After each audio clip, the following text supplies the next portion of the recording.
I'm Isis Romero, and this is the news in San Antonio.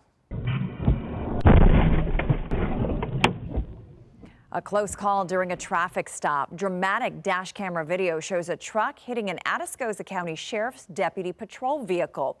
The deputy was not hurt. Vanessa Croy walks us through what happened. Dashcam video shows how fast this all unfolded. In fact, those deputies only had a split second to react. And tonight they have a warning for drivers. This near miss could have turned to tragedy. A heart-stopping moment caught on camera. You're looking at dashcam video from the Atascosa County Sheriff's Office, capturing the pulse-pounding moments of a dangerous close call. According to the Sheriff's Office, it was just before 7 Wednesday night when deputies pulled over a driver off Highway 16. The lights of the patrol car lit up the dark highway when suddenly a truck lost control and came barreling into the patrol unit, nearly hitting the deputies and that driver. We just got rear-ended. Seconds after the near miss, deputies raced to help the other driver. They say no one was hurt, but deputies say this could have turned tragic and remind drivers if they see officers on the side of the road, slow down and move over. Deputies tell us the driver of that truck did not show signs of impaired driving and was only given a citation by DPS, who deputies say is now leading the investigation. Vanessa Croy, KENS 5. A 3-month multi-agency drug investigation has landed 2 people behind bars and taken a large amount of drugs off the street. Rania Kaur has the story and what led to the investigation.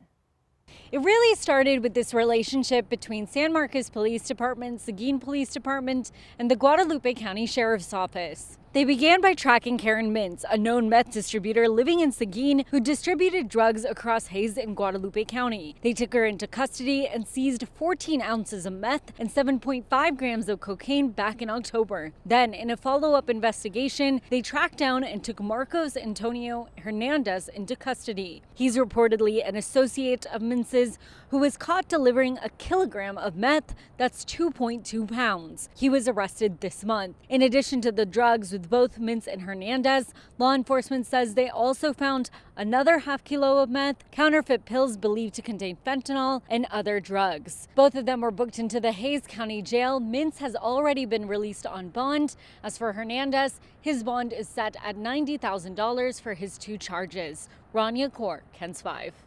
San Antonio voters will now elect their mayor and city council members in November instead of May. The San Antonio City Council voted to change municipal elections in an effort to boost voter turnout. As Zach Briggs reports, a divided city council ended up passing the measure 6-5. It's a very historical moment. Prominent civil rights leader Dolores Huerta in San Antonio, keeping it plain and simple. And we know that the right thing to do is to try to enhance and increase the voter turnout, that we want more people to be able to go to the polls. Some council members also on board with the argument that the shift from May to November during odd-numbered years will boost voter participation. This is not a party issue. This is a getting people out issue. It's about hope, it's about opportunity. The move is allowed under recent changes to Texas election law, which gave cities the option to move certain local elections from May to November.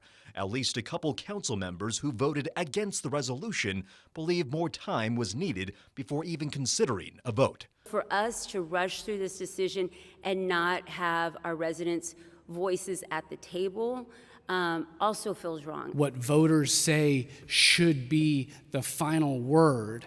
If this council were to move forward on this today, we would all be, without any voter participation, giving ourselves 6 more months in office. Mayor Jones says this action will ultimately reduce barriers for San Antonians to cast their ballots. You've got all those groups that then work around the November election to increase turnout, increase engagement.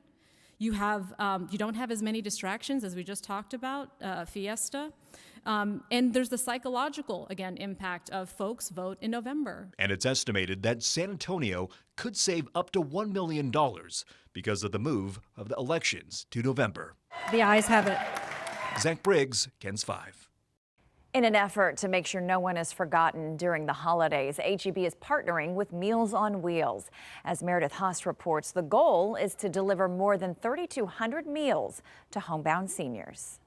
Hey guys, so as we know, Meals on Wheels is more so about showing seniors that people just care about them, especially during the holiday season. But of course, it's about getting those meals to them as well. So this morning, starting at 7:30, they started putting those meals together, as you just mentioned. And this is just a preview of what's to come this weekend. HEB is getting ready for its 33rd annual Feast of Sharing in San Antonio. This Saturday at the Henry B. Gonzalez Convention Center, HEB will serve more than 10,000 people for free, along with a hot holiday meal. There will be live music, free health screenings, flu shots, visits with Santa, and resources from local nonprofits. Now, this all started back in 1989. Feast of Sharing has grown into one of HEB's largest hunger relief efforts, helping serve hundreds of thousands of meals each year across Texas and Mexico. And today, it all starts at Meals on Wheels. So it is exciting, and of course, showing seniors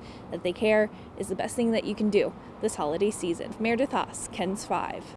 San Antonio is officially honoring a group of heroes who changed American history. City leaders approved a measure designating Iowa Street in Denver Heights as Tuskegee Airmen Memorial Way. The tribute honors African-American pilots who broke barriers during World War II at a time when the military was still segregated. Several original Tuskegee Airmen lived in the very neighborhood which will be designated. Supporters say the new street name ensures their legacy and sacrifice are never forgotten. And that's the news in San Antonio.